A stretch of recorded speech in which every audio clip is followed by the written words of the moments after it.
Shalom, Bapak, Ibu, dan saudara-saudara yang terkasih di dalam Tuhan. Kebenaran saat ini berjudul Perubahan Kodrat. Bapak, Ibu, dan saudara-saudara yang terkasih di dalam Tuhan, di dalam Matius 11 ayatnya yang ke-29 bagian B, Tuhan berkata, "Belajarlah padaku karena aku lemah lembut dan rendah hati, dan jiwamu akan mendapat ketenangan." Jadi ini belajar mengenai apa? Ya, belajar hidup sebagai anak-anak Allah, ketenangan atau kelegaan dalam hal apa? Jadi bukan lega dapat jodoh ya, bukan lega karena mendapatkan kesembuhan dari sakit, bukan lega karena ekonomi membaik, tetapi lega karena kita memperoleh kepuasan daripadanya, dari hasil belajar itu. Jadi kita bertahun-tahun berantakan. Mungkin kita berkata begini, "Tuhan, kenapa aku berantakan? Tuhan, bagaimana hidup suci?" Sejatinya itulah orang yang terbeban, yang letih lesu, ya, yang mau dididik. Kalau kita tidak menyadari kebutuhan rohani, maka kita pasti tidak belajar dari Tuhan. Jadi ajakan ayat ini adalah untuk orang yang menyadari kebutuhan rohaninya. Saudara-saudara, Tuhan berkata di dalam Matius 5 ayatnya yang ke-6, "Berbahagialah orang yang lapar dan haus akan kebenaran, karena mereka akan dipuaskan." Jadi kalau seseorang tidak lapar dan haus akan kebenaran, bagaimana ia bisa dipuaskan? Kuk di dalam bahasa Yunani disebut sugon, adalah alat yang biasanya dipakaikan kepada sapi supaya tidak liar, supaya sapi itu bisa diarahkan. Jadi kuk itu lambang pendidikan, ya, pembinaan, pendewasaan, sekaligus simbol atau lambang perbudakan.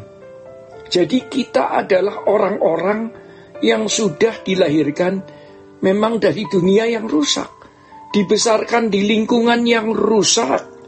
Kita sudah menjadi raja untuk diri sendiri, padahal kita diciptakan untuk Tuhan dan hidup untuk Tuhan.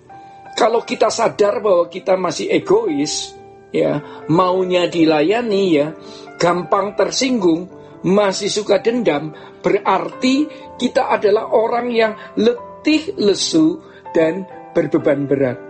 Saudara-saudara yang terkasih di dalam Tuhan, maka Tuhan berkata, "Belajarlah padaku, ku ajari bagaimana kamu menjadikan Allah Bapa sebagai majikan. Maka hidupmu akan seperti aku. Makananku melakukan kehendak Bapa dan menyelesaikan pekerjaannya."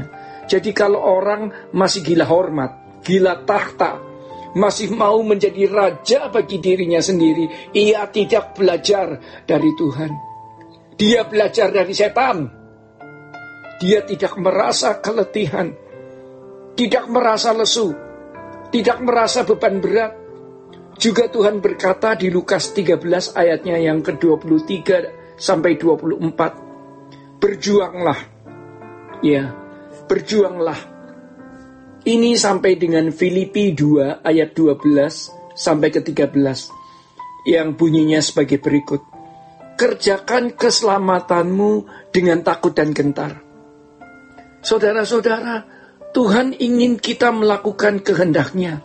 Tuhan ingin kita menjadi anak-anak kesukaannya. Tetapi Tuhan tidak memaksa. Ya, jadi kita yang harus memaksa diri kita sendiri. Saudara-saudara, kalau kita tidak keras terhadap diri kita sendiri, dunia akan lebih keras kepada kita dan kita akan diseret ke neraka oleh setan. Walau kita berada di kantor, ya, waktu kita di kantor, kita menghadapi orang-orang yang melukai atau merugikan kita, tetapi kita harus memaksa diri kita untuk diam dan mengampuni. Jadi saudara-saudara, kita bersyukur pada Tuhan, ya, yang mengurus kita soal kekekalan. Bukan Allah ilah atau dewa yang hanya membuat perut kita kenyang, baju bagus, rumah bagus.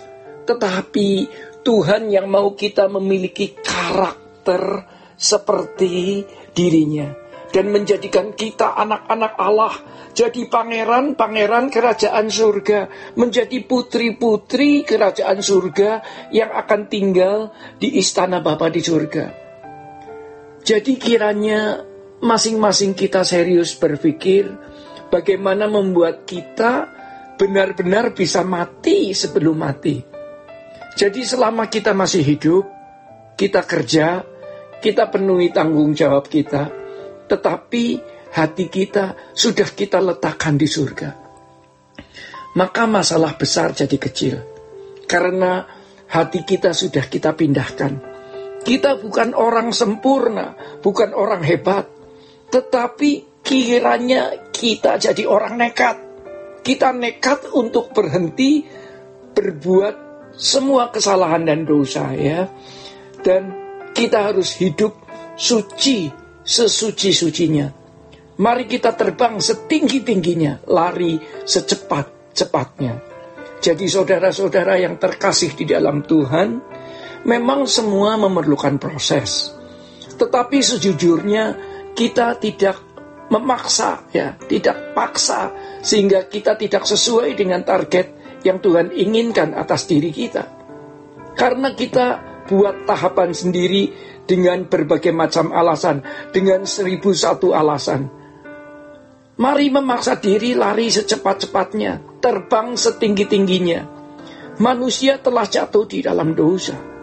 Manusia telah membangun dirinya sendiri dengan bangunan yang salah. Mau menjadi majikan bagi dirinya sendiri, sehingga manusia menjadi pemberontak, tidak mengabdi kepada Allah. Tuhan kita Yesus adalah manusia sempurna yang menjadi sosok manusia sesuai dengan maksud Allah menciptakan manusia itu. Saudara-saudara, Allah mendidik kita. Bagi yang mau dididik, bagi yang letih lesu dan berbeban berat. Makanya selagi kita masih bisa diubah, ayo kita berubah dan kita diubah.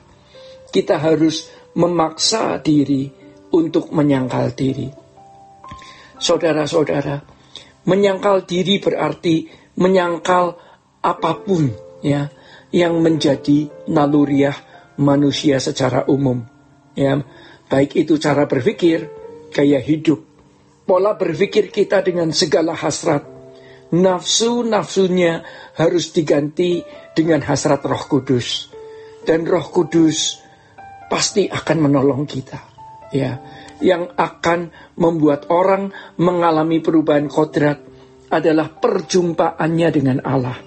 Bukan saja perjumpaan dengan hamba Tuhan atau siapapun, ya, juga bukan ilmu teologi semata-mata. Jadi Bapak, Ibu, dan saudara-saudara yang terkasih di dalam Tuhan, kita mengubah diri harus dengan usaha sungguh-sungguh. Maka ketika ada orang bertanya, Tuhan, sedikit sajakah orang yang diselamatkan? Tuhan berkata, berjuanglah, masuk melalui pintu sesak. Karena banyak orang akan berusaha untuk masuk, tetapi tidak dapat. Adalah menjadi perenungan bagi kita semua, ya. Seberapa perjuangan kita, seberapa perjuanganmu. Maka mari kita jangan memanjakan perasaan. Demikian kebenaran pada saat ini. Tuhan Yesus memberkati. Sola Gracia.